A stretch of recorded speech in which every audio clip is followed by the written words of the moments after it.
Welcome to a special edition of the show of Raising Questions. Boy, do we have questions. There are absolutely no answers. And the great thing is, we really need answers. So this is a way for the show to fit into that framework. We are raising questions. The world needs answers right at the moment. This is 2020. You can see I have a mask on, and I'm now courageously removing the mask. We are in the United States of America in the year 2020, and I'm pretending that this is sometime in the future. And you will understand that this is late 2020, and we're only 4 or 5 days away from a very important, what we call an election for what we call the grand leader, the president.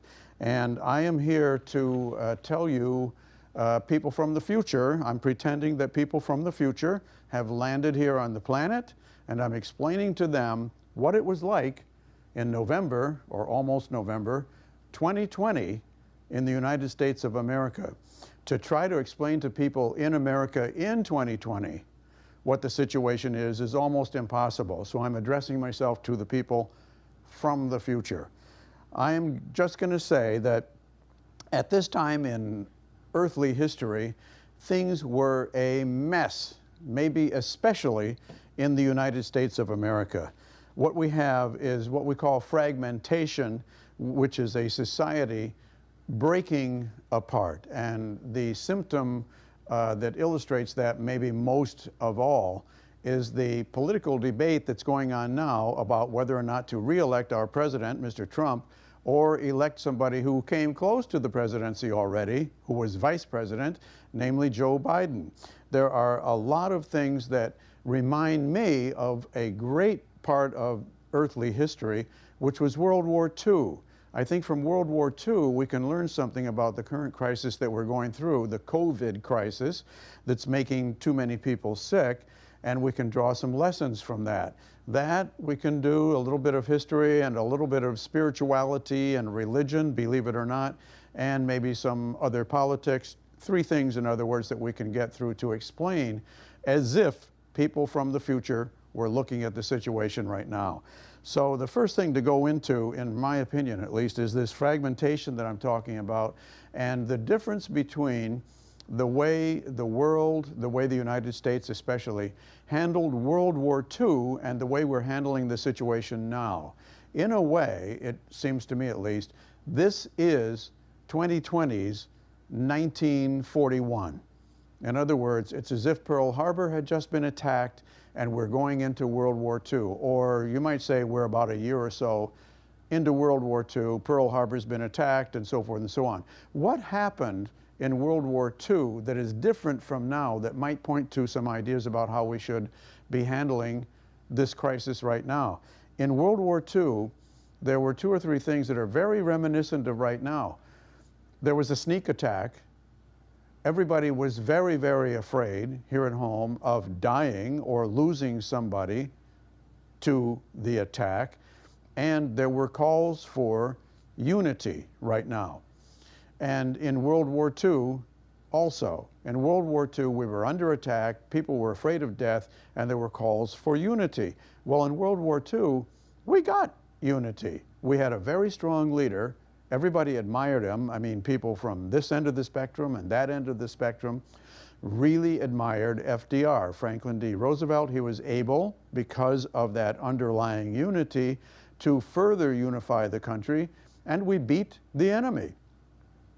And at that time, what happened, and I know this from stories from my family and from researching it, everybody knows, the country was united at that time and took the threat seriously, enough so that our basic life really, really changed.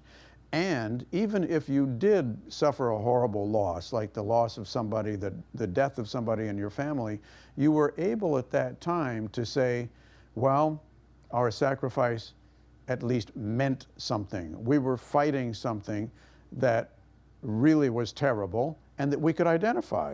It was a bunch of people, the Nazis and other people in the Pacific. And as a result of that, the national unity was fairly easy to bring about? Well, this is our World War II in a way. It's a World War II for the year 2020. And what we're sorely lacking is that unity and that leader that everybody respects. I'm not saying that the leader is not to be respected. I'm saying that about half the country doesn't respect the leader, and that's making things very, very hard. This is a situation that's very much like World War II in those ways that I already talked about, but our response is extremely different. And I'm wondering, World War II might have shown us a way to beat the enemy. And now that we're in another World War II, so to speak, how sad is it going to be? My prediction is it's going to be really sad that we don't have the unity that we had back then, and we don't have the respect for the national leader. Now, some people will say, 50% of us will say, he doesn't deserve the respect anyway. But the point is, he does not have the full backing of the country. And my point going on from there, we're doing still part one of today's ideas, concentrating on the politics of the situation. My point is that a lot of people are going to be disappointed when or if the Democrats take over starting Tuesday, or when they win the right to take over on Tuesday and actually take over in 2021. A lot of people are looking towards the Democrats for a progressive, new, I'll repeat it, progressive series of ideas to help the country out. I just want to say, at least my opinion, they're going to be sorely disappointed. Yes, indeed, there is a very progressive wing of the Democratic Party, but the Democratic Party is sorely connected to and dependent on corporate assistance, and especially the corporations that call themselves the news media. Everybody forgets that, yes, the news media are right now apparently tipped toward the Democrats, and the Democrats who think that are counting on that support in the near future, if and when they take over. But they forget, the media are huge corporations. They are not necessarily the most progressive people in the world. So the success that the Democrats have right now in winning media support may disappear starting in January if they take over. And the same thing goes for the Silicon Valley giant corporations and giant individuals, one of whom owns apparently about $200 billion. We really don't know how much success the Democrats are going to have in keeping those technical people and the news media in their camp starting next year if they win. On top of that, there are a lot of people in the Democratic leadership, and I'm counting the senators, Democratic senators among them, who are not able to say, definitely, I'm going to be really progressive when we take over, if we take over. A lot of them are Southern senators from, in other words, another part of the country that is fairly conservative even to this day, and a lot of senators are from rural areas, and rural areas, even Democratic rural areas, I raise the question, are they going to be really all that hot for progressive ideas and policies if the Democrats take over? We really don't know. So that's a situation I'm raising some questions about. I don't think it's very clear, in other words, that if people vote the Democrats in, we're going to have a giant swing away from Trumpian policies towards this heaven on earth series of ideas that some people in the Democratic camp are touting. All right, so what else is going on? I think one of the situations that we have to look out at is the spiritual situation or religious situation. You might say that it's really pretty much the same thing. I do, spiritual, religious. When I say religious, I'm not talking about particular churches, but some things are going on that form part two of the series of ideas for today in our country that are really, really important in the religious sphere. The Pew Research Center has just come out, fairly recently at least, with some ideas and facts and figures about the religious situation in America. And a lot of them are pretty shocking, actually. There has been a precipitous decline in religiosity among the American people.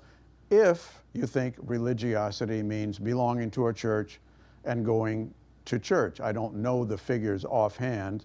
I have them written down somewhere, and they're really convincing that far fewer people as a percentage of the country are going to church. Maybe the same people, sorry, maybe the same number of people are going to church, but the population keeps expanding, so those loyal churchgoers are an ever-dwindling percentage of the people who go to church. This is definitely having an effect of some sort, and I don't know exactly what it is. That's one of the huge questions. Even among the Hispanic population, the percentage of the Hispanic population that is Catholic used to be, I'm no expert here, used to be really high, maybe something near 100%. But actually now the percentage of Catholics among Hispanics is dwindling, and that's going to have a giant effect.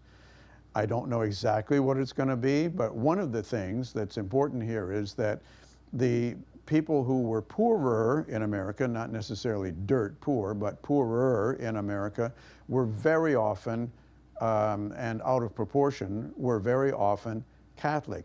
If that really is dwindling, that's going to have an effect on politics.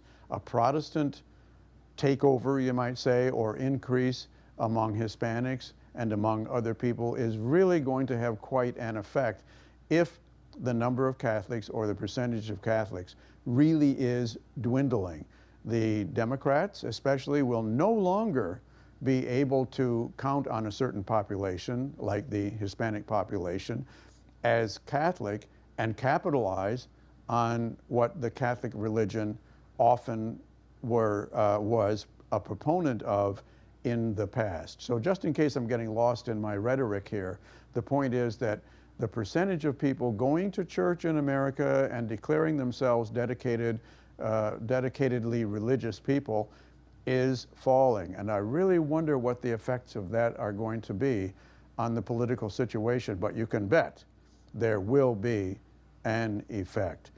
To get religious about it, in the Christian religion, Jesus is quoted as saying, "I am the resurrection," and so forth. Whether he really said that, we don't know, but he is said to have said that. He left very few CDs behind, very few books. Nobody can really prove this. But he did not say, "I am the crucifixion." He said, "I am the resurrection." In other words, through me and through what I believe, there is hope. We can get out of a rotten situation. You can get out of a resurrection. You can get out of a bad situation and into a resurrection. You can actually count on something good happening if you follow me and my beliefs. That's really something. And if the number of religious people is dwindling, I'm asking how many people are being saturated with that message on Sunday? Quite possibly fewer and fewer. What kind of effect is that going to have as the number